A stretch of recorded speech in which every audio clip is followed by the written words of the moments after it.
dushikirwa n'ibindi byago aho duheruka kubura umwe mu banywanyi bacu impunzi yari yahungiye ngaha muri Uganda ubwabo gaheruka kugandagurwa mu nyamaswa azwi ku mazina ya Niyokindi David.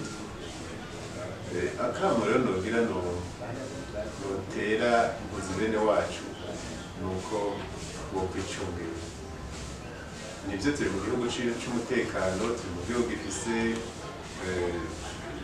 uburenganzira bwo gutembera, bwo kubaho mu mahoro n'umutekano. Mugabo ico mu nyaco c'umutekano hera buri muntu.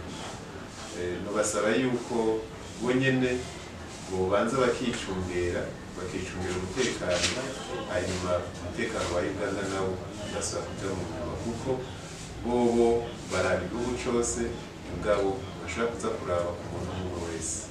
Rero nobatera akamo yuko bogerageza bakicungera aho baba, aho batemberera, kugira ngo umutekano wabo bumve yuko ucungerewe. Amatohoza twaramaze kuyatangura kuko kuva tucumba iyo nkuru mbi yuko mwene wacu yapfuye yishwe, twarashoboye kwegera inzego zijejwe impunzi, hanyuma turabasaba yuko bodufasha kugira amatohoza kuko bobo basanzwe babimenyereye.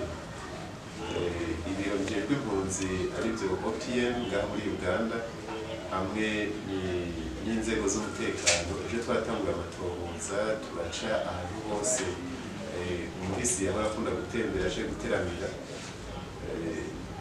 tubaza yuko bari bamubonye canke hari agakuru ushobora kuduha.